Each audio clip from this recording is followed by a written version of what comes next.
사람들은 이렇게 말한다. 외모보다 중요한 것은 내면이다. 하지만 이 말은 정답이 아니다. 인생을 살아가는 데 있어서는 외모가 중요하고 내면도 당연히 중요하다. 도덕적인 문제와 관련해서는 사람들의 말을 크게 신뢰할 수 없다. 모든 사람들은 교통신호를 잘 지켜야 한다고 알고 있으며 그렇게 말하지만 일상생활에서는 그렇게 하지 않는 사람들이 교통신호를 잘 지키는 사람보다 훨씬 더 많기 때문이다. 이것이 바로 말과 행동의 이중성이다. 이러한 이중성이 나타나는 것 중에 하나가 외모는 별로 중요한 게 아니며 마음이 더 중요하다는 말일 것이다. 말은 그렇게 하면서도 말하는 자신들조차 외모를 보게 된다. 외모는 아주 오래전부터 중요하게 여겨졌기에 중국 당나라의 관리 선발 기준이었고 조선시대의 인재판별 기준이라고 하는 신원서판에서도 외모가 첫째 조건이었다고 한다.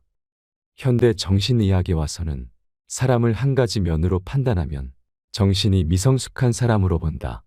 그러나 안타깝게도 우리가 사는 세상은 사람을 외모로 판단하고 있는 정신이 미성숙한 사람들로 가득 차 있음을 명심하라. 바비 인형처럼 속이 텅 비어 있는 사람일지라도 예쁜 외모를 가지고 있으면 뜨고 가상의 인터넷 캐릭터 아바타를 치장하느라 정신없이 바쁜 것이 세상이다.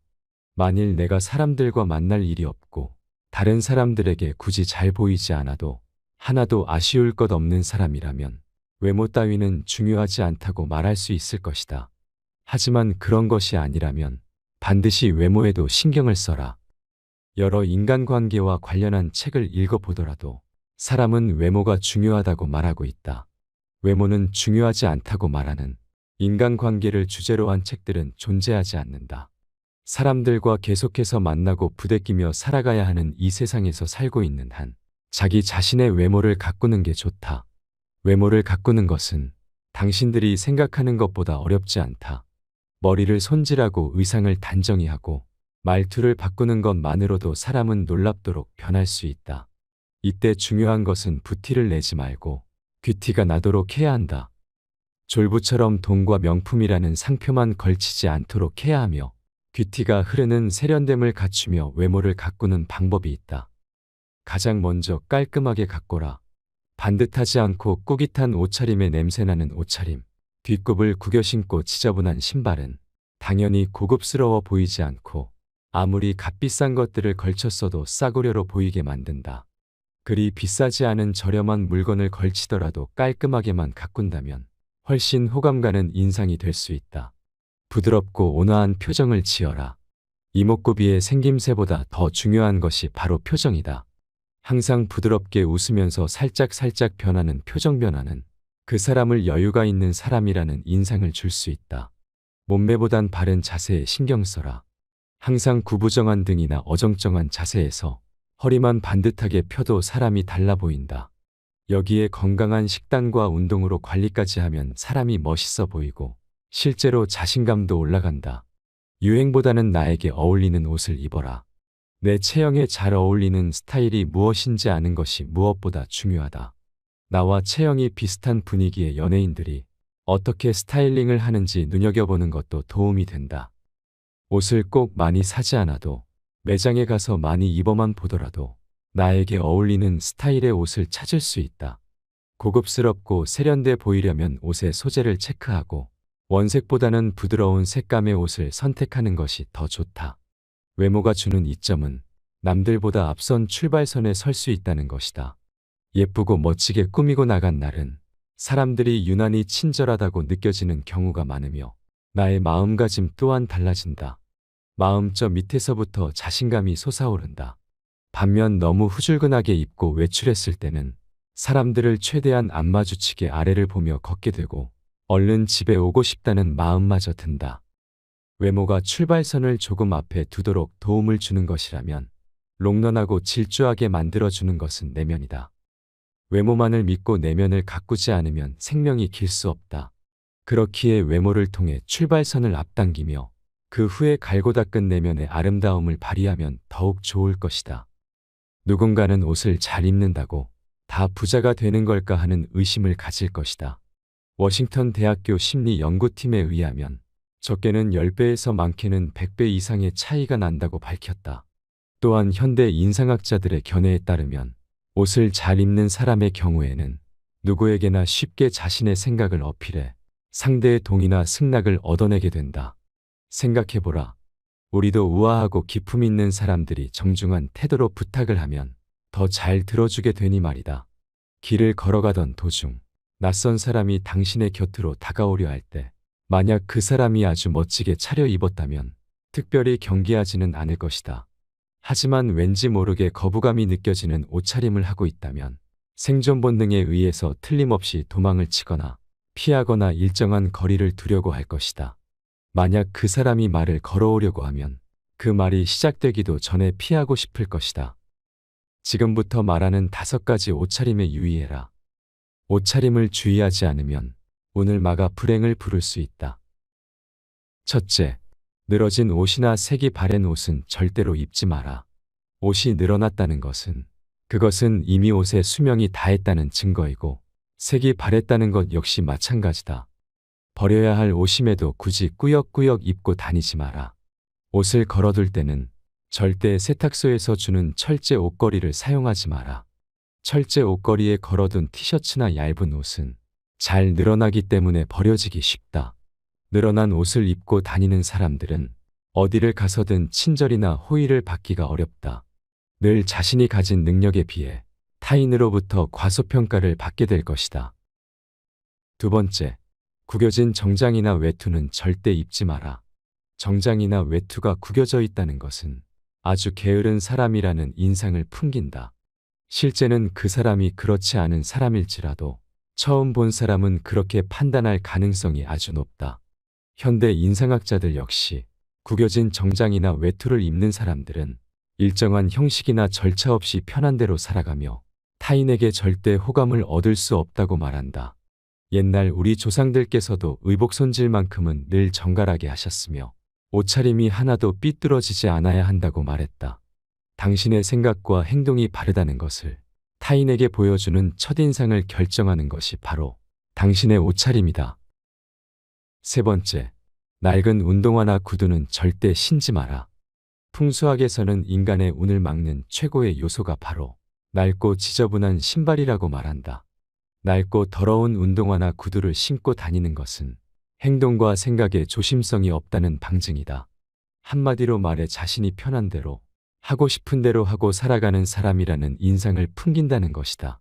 낡은 신발을 신고 다니는 사람은 걸음을 내딛어도 될 곳과 가지 말아야 할 곳을 구분하지 못할 것이고 이것은 자신도 모르게 자신의 무의식 속에 새겨지게 된다. 이 무의식은 그 사람이 가진 생각이나 행동을 그렇게 하도록 만들 것이고 나중에는 자신이 하고 싶은 말이면 다 뱉어버리는 제멋대로 행동하는 사람이 될 수 있다.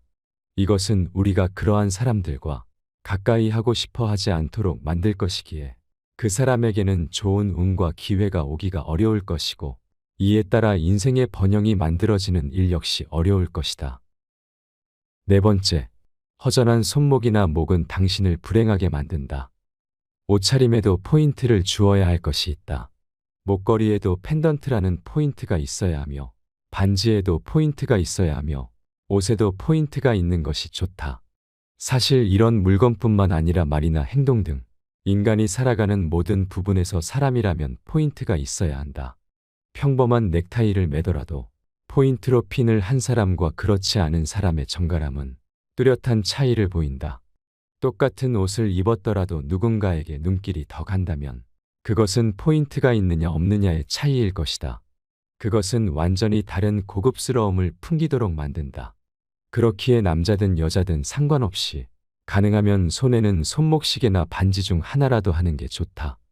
여성의 경우라면 목에도 목걸이를 착용하는 것이 좋다. 하지만 너무 욕심을 부려 무엇이든 과하게 하면 오히려 오려던 운도 막을 수 있으니 어느 정도 덜어내고 깔끔하고 정갈하게 하는 것이 좋다. 즉 과하지 않게 적당히 최소한의 포인트만 주는 것이 더 좋다는 것이다. 또한 검은색 옷을 입을 때는 밝은색 옷을 함께 입어주어 색을 중화시켜 주어라. 아마도 편하고 부담이 없다는 이유 등으로 검은색 옷을 위아래로 맞춰 입는 사람이 많을 것이다. 하지만 검은색 옷을 입을 때는 반드시 그 안에 입은 옷의 색깔이 완전히 달라야 한다. 검은색은 휴식과 마침을 의미하며 죽음과 멈춤을 뜻하기 때문이다. 놀라운 것은 과학적으로도 검은색 옷을 매일 입으면 기분이나 건강 상태에 큰 영향을 끼친다고 한다. 이것은 검은색이 주는 파장 때문이다. 색에는 심리를 좌우하는 색채적인 파장이 있다. 마치 흐린 날이나 비 오는 날에도 밝은색 옷을 입으면 기분이 한결 좋아지는 것처럼 검은색 옷을 즐겨 입는 사람들은 쉽게 우울해지고 상대적으로 소심해지기 때문에 타인에 비해 불행함을 느끼는 경우가 많다. 심리학에서도 단체로 검은색 옷을 입는 경우에 기분이 가라앉고 무기력해지며 매사에 의욕이 상실되고 속도 더부룩해지고 머리나 배도 아프고 침체된 것 같은 깊은 수렁에 빠지는 것 같은 기분을 느끼게 된다고 한다. 따라서 검은색 옷을 입을 때는 반드시 밝은색 옷을 매칭해 색의 중화를 만들어 주어라. 살면서 10분 이상 고민하지 마라. 우리가 하는 걱정거리의 40%만 절대 일어나지 않을 사건들에 대한 것이고 30%는 이미 일어난 사건들, 22%는 사소한 사건들, 4%는 우리가 바꿀 수 없는 사건들에 대한 것들이다. 즉 96%의 걱정거리가 쓸데없는 것이다. 고민거리는 오직 두 가지로 나누어라. 내가 걱정해 해결할 수 있는 고민과 내가 아무리 걱정해도 결코 해결할 수 없는 고민이다. 내일 비가 오면 어떡하지? 그럼 우산을 준비하면 된다. 비를 멈추게 하는 것은 당신 능력의 한계를 벗어난다. 그것은 신의 영역이다. 신의 영역에 속하는 문제는 신에게 맡겨라. 그리고 오직 당신이 걱정해서 해결할 수 있는 문제들만 고민하고 해결책을 찾아라. 당신에게 어떤 고민이 있을 때 머리를 싸매고 며칠 누워 있으면서 걱정을 한다고 해서 문제가 해결되지 않는다. 어떤 문제에 직면했을 때 그 문제에 대해 우리가 생각할 수 있는 시간은 굳이 따지자면 10분도 채 안 된다. 무슨 걱정거리가 있건 그것을 종이에 적어보라. 틀림없이 서너 줄에 지나지 않을 것이다. 그 몇 줄도 안 되는 문제에 10분 안에 해답이 나오지 않는다면 그것은 당신의 능력으로 해결할 수 있는 문제가 아니라는 뜻이다. 그럼에도 불구하고 그 10분이라는 시간을 당신은 고무줄처럼 늘려가며 하루를 허비하고 한 달을 죽이며 결국에는 1년을 망쳐버린다. 어떤 문제들로 머리가 아프다고 하면서 말이다. 하지만 사실은 해결 방안이 무엇인지 이미 알고 있으면서도 행동으로 옮기는 것이 두려워서 주저하는 경우가 대부분이다. 10분 안에 해답이 나오지 않는다면 더 이상 시간을 질질 끌지 말고 걱정하지 마라. 고민이 많다고 해서 한숨 쉬지 마라. 고민은 당신의 영혼을 갉아먹는다. 문제의 핵심을 정확히 파악하고 해결책을 찾아 그래도 실행해보라. 그러나 해결책이 전혀 보이지 않으면 무시해라. 고민을 하나 안 하나 결과는 똑같다. 그러므로 고민은 10분 이상 하지 마라. 왜 문제가 풀리지 않지? 그것은 당신이 문제를 풀려고 하지 않기 때문이다. 문제를 풀려고 하면 문제는 절대로 풀리지 않는다. 문제를 풀려고 하지 말고 문제를 없애려고 하라. 외로움과 친구하라. 외로움은 그 어떤 목표이든 간에 목표를 달성한 사람이라면 누구나 반드시 수없이 겪었을 통과이래이다. 혼자서 노력하는 과정 중에 창밖에 비치는 찬란한 햇빛, 하얗게 쌓인 눈, 후두둑 떨어지는 소나기, 그런 것들을 배경으로 하여 시도 때도 없이 밀려드는 외로움과 보고 싶은 얼굴 등등이 스스로를 외롭게 하고 내가 도대체 꼭 이렇게까지 하며 살아야 하나 하는 회의감마저 불러일으킨다는 것을 나는 경험으로 알고 있다. 그래서 나는 장담한다. 만일 당신이 어떠한 목표를 향하여 정진하는 과정을 이미 시작하였거나 시작하려 한다면 이제 곧 문득 외로워질 것임을 안다. 그러므로 이제는 고독과 외로움을 친구로 삼아라.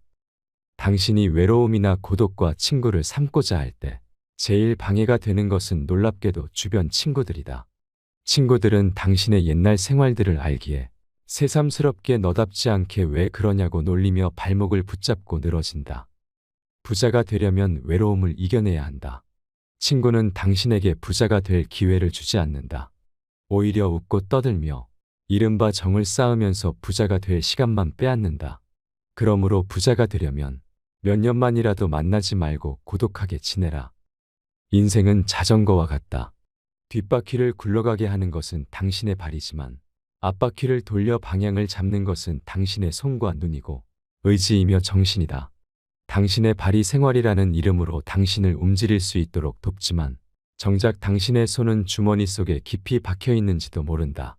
정작 당신의 눈은 당신 앞에 놓여 있는 길을 바라보지 않고 옆에서 빠른 속도로 지나가는 오토바이들과 자동차만 부러운 마음으로 바라볼지도 모른다.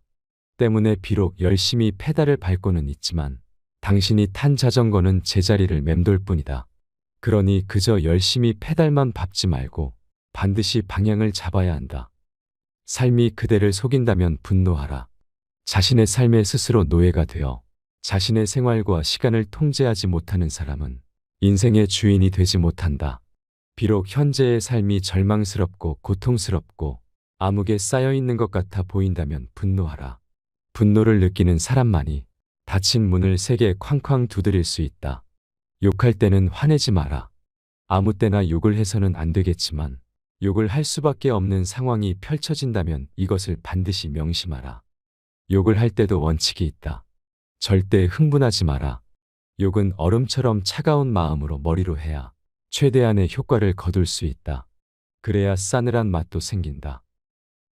오늘 들려드린 지혜의 말씀을 자주 되뇌이시고 마음에 새기시면 남은 인생을 더욱 건강하고 행복하게 살아가시는데 작은 도움이 되시리라 생각됩니다.